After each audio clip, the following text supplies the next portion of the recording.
अस्सलाम वालेकुम, welcome back to another reaction video. उम्मीद करता हूँ आप सब खैरियत से होंगे, मज़े से होंगे। आज जिस वीडियो के ऊपर रिएक्ट करने जा रहे हैं, प्रशांत धवन की वर्ल्ड फेस की वीडियो है। India Middle East Europe economic corridor will be the biggest game changer for India. तो चलिए स्टार्ट करते हैं और एंड पे अपने रिव्यूज़ देते हैं। आई थिंक ये सी पैक की तरह का कोई मनसूबा है, और चलिए देखते हैं और एंड पे अपने रिव्यूज़ देते हैं। नमस्कार and welcome you all to world affairs. मैं हूं प्रशांत धवन। नाउ भारत का जो G20 समिट है 2023 का, ये ट्रूली हिस्टोरिक रहा है। मुझे लगता नहीं है कि किसी भी G20 समिट में इतनी पॉजिटिव डेवलपमेंट्स हुई है। दुनिया को इकट्ठा लाने की कोशिश की गई है, जितना एक पॉजिटिव इम्पैक्ट हमको इंडिया के G20 समिट में दिखा। एक छोटी सी क्लिप है हाल ही में सामने आई, जहां पर मोदी जी सारे G20 लीडर्स को राजघाट में लेके आ रहे हैं। मैं चाहता हूँ ये जो क्लिप है ये आप मेरे साथ मिलकर देखें। ना यहाँ पर आप देख पाओगे सारे वर्ल्ड लीडर्स अमेरिका के रिस्पेक्टफुली चल रहे प्रेसिडेंट हैं हैं वो दिल्ली पीछे, की जमीन पर। ये ऑस्ट्रेलिया के, राजघाट में है इस वक्त। राजघाट में आपको पता होगा मेमोरियल है जापान फादर के, of the nation Mahatma Gandhi ji का। सभी वर्ल्ड लीडर्स यहाँ पे आपको दिख ये जाएंगे। ऋषि एर्दोगान, सुनाक जापान के यूके किशिदा, के। इमानुएल मैक्रोन, G20 के सारे जो लीडर्स हैं एक्सेप्ट व्लादिमीर पुतिन और शी जिनपिंग। वैसे पुतिन यहाँ पे थोड़े से अजीब ही लगते हैं, मतलब उनकी पर्सनालिटी के हिसाब से थोड़ा सा और लगता है। बट बाइडेन को सबसे आगे रखा गया, ऑब्वियसली पीछे रखते थोड़ा एक डर रहता है कि कहीं और न चले जाए। बाइडेन आप देखोगे सबसे आगे, और यहाँ पे सारे जो वर्ल्ड लीडर्स हैं अपनी जगह लेते हैं। अभी यहाँ पे आप देख पाओगे, this is a beautiful sight. मुझे लगता नहीं है कि इंडिया के अलावा कोई भी और कंट्री ये कर सकता है। ना सिर्फ G20 के लीडर्स, जो अफ्रीकन यूनियन के जो लीडर्स हैं उनको भी यहाँ पे इनवाइट किया गया। It's really beautiful. यहाँ पे आप देख पाओगे एर्दोगान, अच्छा, मैक्रोन, और दुआन सारे भी थे वर्ल्ड लीडर्स G20 आपको में। दिख जाएंगे। और 2 मिनट के लिए यहाँ पर प्रेयर करी गई and it is a very very beautiful sight. तो इंडिया ने देखिए पूरी दुनिया को ना यूनाइट करने की कोशिश करी है इस G20 समिट में। अब यहाँ पे आप एक क्वेश्चन पूछ सकते हैं, ठीक है राजघाट की जो इमेजेस हैं, जो वीडियोस हैं, बहुत अच्छा लगा देखकर, मगर इसके अलावा कुछ कंक्रीट प्लान निकल के क्या आया है? मैं आपको बता दूं, जो बाइडन ने खुद इसकी अनाउंसमेंट करी है, पीएम मोदी ने भी इसके बारे में मेंशन किया है कि एक India Middle East Europe corridor बनाया जाएगा, जो मेरे हिसाब से सबसे बड़ा इकोनॉमिक कॉरिडोर होगा, जो 2 बड़े महाद्वीपों को, एशिया और यूरोप को कनेक्ट कर देगा इकोनॉमिकली। यहाँ पे आप देख पाओगे व्हाइट हाउस ने भी इसके बारे में CPEC की तरह जारी के करी लिए। है कि जो MOU है, memorandum of understanding on the principle of an India Middle East Europe economic corridor, ये साइन हो चुका है। इन सब कंट्रीज़ ने अपनी तरफ से कमिटमेंट दे दी है। USA, India, Saudi Arabia, United Arab Emirates, France, Germany, Italy, European union के जो बाकी देश हैं, सब ने इस बात पर सहमति कर ली है कि एक कॉरिडोर बनाएंगे जो शुरू होगा इंडिया से। अगर मैं आपको मैप पे दिखाऊं, ये कॉरिडोर शुरू होगा इंडिया से।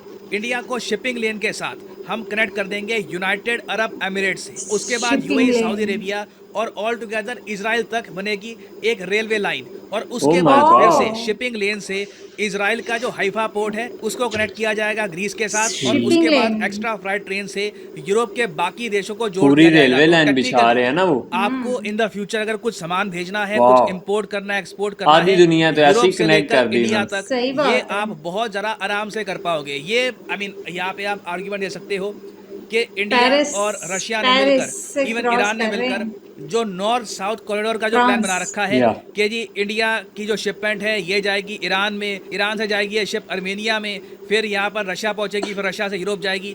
देखिए ये जो प्लान है ना थोड़ा सा मुश्किल है। आई मीन रशिया से ट्रेड करना है अगर, तो ये प्लान बहुत अच्छा है, मगर रशिया से यूरोप का जो ओवरऑल ट्रेड कनेक्ट है ये बहुत ज़रा ख़राब हो चुका है। यूरोपियन कंट्रीज़ रशिया के साथ ट्रेड ही नहीं कर रही, तो नॉर्थ साउथ कॉरिडोर ना इकोनॉमिकली इंडिया के लिए इतना अट्रैक्टिव है नहीं। रशिया आप कह लीजिए इंडिया को पूरे यूरोप का एक्सेस नहीं दे पाएगा, तो इसलिए US बैक्ड जो ये प्लान है वो यूक्रेन की जंग की वजह से यूरोप नहीं कर रहा ईरान को यहाँ पर बिल्कुल हम अलग कर देंगे, रशिया को यहाँ पे इन्वॉल्व नहीं किया जाएगा। प्राइमरली इंडिया, यहाँ पर UAE, सऊदी अरेबिया, इजराइल और यूरोप का यहाँ पर मेन रोल होगा।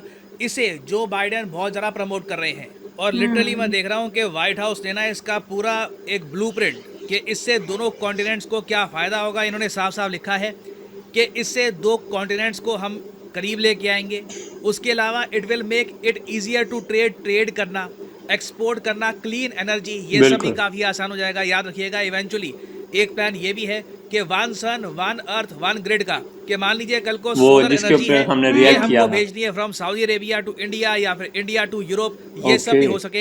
इसके बारे में भी प्रॉपर्ली मेंशन किया गया है। फिर ये भी मेंशन किया गया कि इंटरनेट केबल्स बिछाई जाएंगी वाह। जिससे वाओ। इंटरनेट कनेक्टिविटी इस पूरे रीजन की क्या बहुत बात ज्यादा है। इंप्रूव हो पाए। Will make it easier to lay cables that connect communities that secure a stable internet। फिर will unlock sustainable and inclusive economic growth। और सबसे ज़्यादा इंटरेस्टिंग बात मुझे ये लगी कि व्हाइट हाउस ने इसके बारे में जो टेक्स्ट किया है रिलीज, उसके एंड में आप अगर देखोगे ना, साफ साफ यूएसए ने सब कंट्रीज को ये कह दिया है 60 दिन का टाइम है। लिटरली आप देख पाओगे the participants intend to meet within the next 60 days. 60 दिन के अंदर अंदर सब कंट्रीज मिलेंगे अगेन, क्योंकि ज़्यादातर क्या होता है ऐसे समिट्स होते हैं, हाथ मिलाए जाते हैं, एग्रीमेंट साइन होते हैं, फिर लोग और कहते फिर हैं भूल 10 साल जाते बाद हैं, देखेंगे, हाँ। आराम भूल से जाते हो जाएगा। हैं, नहीं, बिल्कुल। ये जो प्रोजेक्ट है जहाँ पे मैं देख पा रहा हूँ यूएस प्रायोरिटी बेसिस पर इसको अग्रेसिवली आगे प्रमोट कर रहा है और इन्होंने बोल रखा है कि 60 दिन के अंदर अंदर कंट्रीज मिलेंगे, डेवलप करेंगे, यूएस चाइना को नीचे लेके आना चाहता है ना, चाइना के इकोनॉमिक कॉरिडोर को जिनका मेंशन किया गया है, वो लीड नॉक करना ऑन चाह करना रहे हैं। चाह रहे हैं, हाँ, हाँ। फ्रांस, बिल्कुल। जर्मनी, इटली,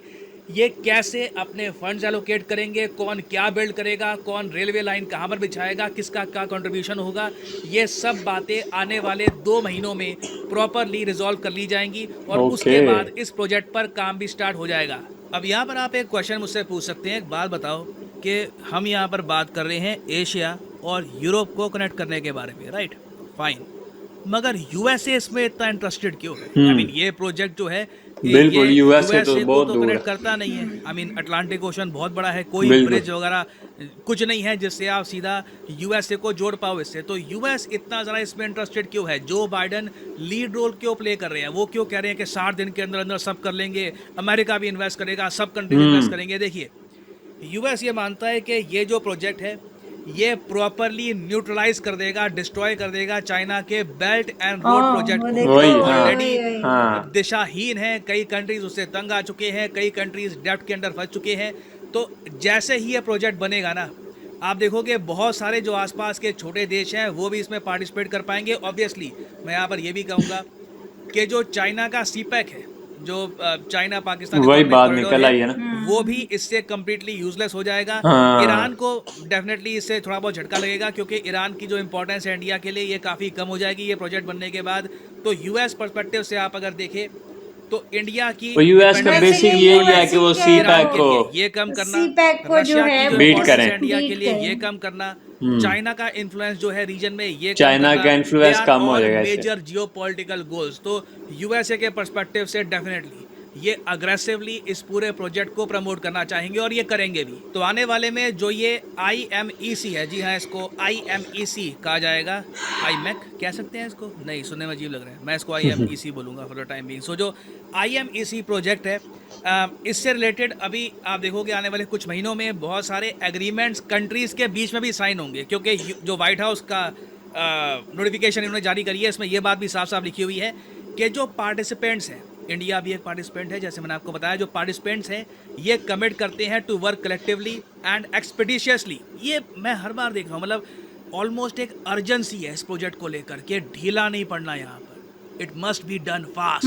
तो यहाँ पे ये कह रहे हैं द पार्टिसिपेंट्स जल्दी बनता है काम जी, करेंगे। और बनता साथ है। में ये भी लिखा है Must कि be जो done ये fast, दो बनता है। ट्रांजिट रूट्स हैं, बेसिकली यूएस जो है पहले अपने इंडिया से राइवल्स को बर्दाश्त नहीं कर पा हाँ। रहा। मिडिल ईस्ट से हाँ। यूरोप, यही बात। जो ये 2 ट्रांजिट रूट्स हैं इनके लिए सारी चीज़ें, टेक्निकल डिज़ाइन, फाइनेंसिंग, लीगल भी, क्योंकि कंट्रीज़ के बीच में समझौते भी होंगे कि जी आप क्या अलाउ करते हैं कि हमारा कार्गो बाय रेल आपके देश से जाए फिर इजराइल को कनेक्ट करे, ये सारी बातें रिजॉल्व करना बहुत इंपॉर्टेंट है।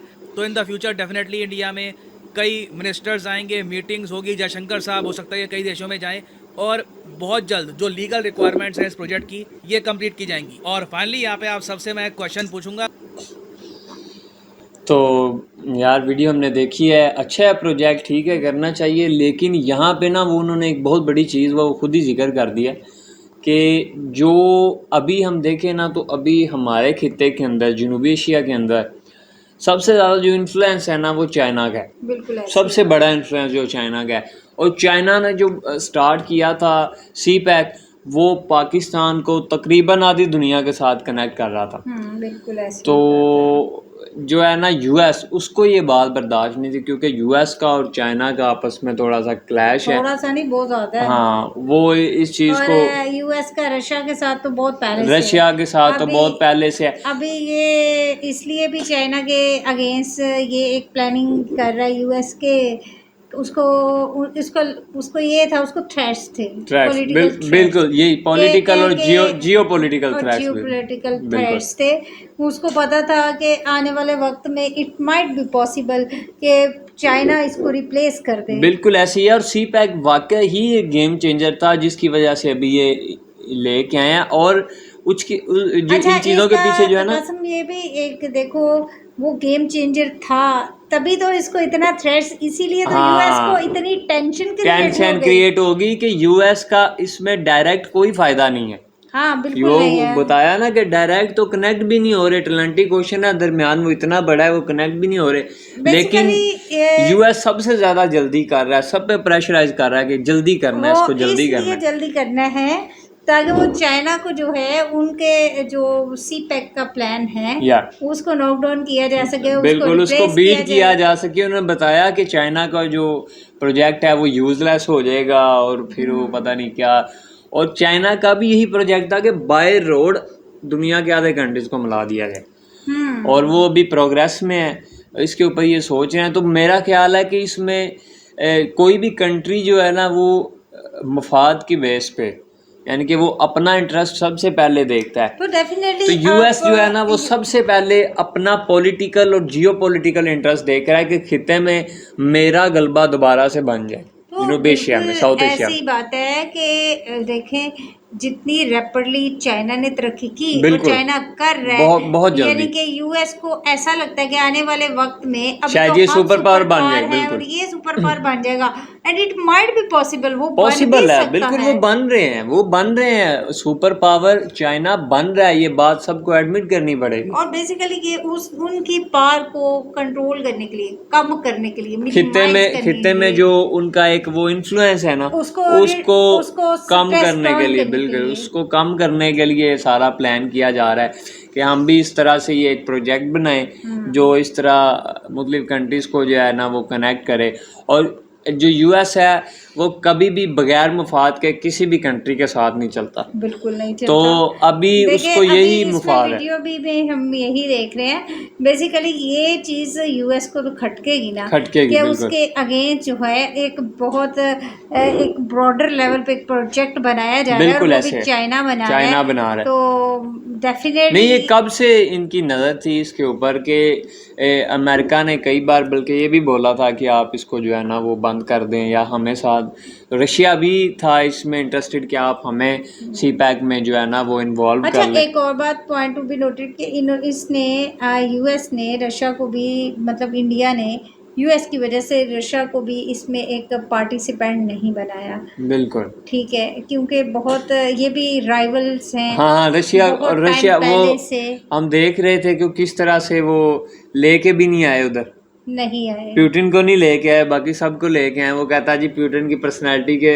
लिहाज से ठीक नहीं लगेगा, सबको आपने जब बुलाया हुआ है, सबको इकट्ठा कर रहे हैं, तो वो फिर तो वो यही वजह थी बेसिकली। हाँ बिल्कुल ऐसी ही बात है। बेसिकली इसका मतलब इंडिया, देखो ना, ये तो टोटली जो है वो बेनिफिट के ऊपर बेस करता है, बिल्कुल ऐसे। और इंटरनेशनल लेवल पे कि कैसे कंट्रीज अपने अपने बेनिफिट्स को परस्यू करते हैं, बिल्कुल सही बात है। इस अलायंस से वो कैसे अपने जो अगेंस्ट जो लोग प्रोग्रेस कर रहे हैं, जो कंट्रीज प्रोग्रेस कर रहे हैं, उसको कम्बीट। मैं तो ये कहता हूँ कि ये प्रोजेक्ट बनना चाहिए, बिल्कुल बनना चाहिए, लेकिन इसमें किसी से बदला लेना, किसी को वो आप यूँ कह लें बीट डाउन करना मकसद नहीं होना चाहिए, बल्कि ये मकसद होना चाहिए कि खिते के अंदर तरक्की हो और तमाम कंट्री जो इसमें शामिल हो रहे हैं उनको इससे फ़ायदा हो सके। हाँ, फायदा तो कसम होगा, लेकिन इंटेंशन बिहाइंड द सीन ये ज़रूर है। इंटेंशन ये ज़रूर, वही कह रहा हूँ ना, ये इंटेंशन नहीं होनी चाहिए। इंटेंशन ये होनी चाहिए कि आम आवाम को, आम आदमी को इन चीज़ों से फ़ायदा मिले, बिल्कुल ऐसे। तो होप फॉर द बेस्ट। और आज की वीडियो के लिए इतना ही, मिलेंगे आपको एक नेक्स्ट वीडियो के साथ, तब तक अपना ख्याल रखिएगा। अल्लाह हाफिज़।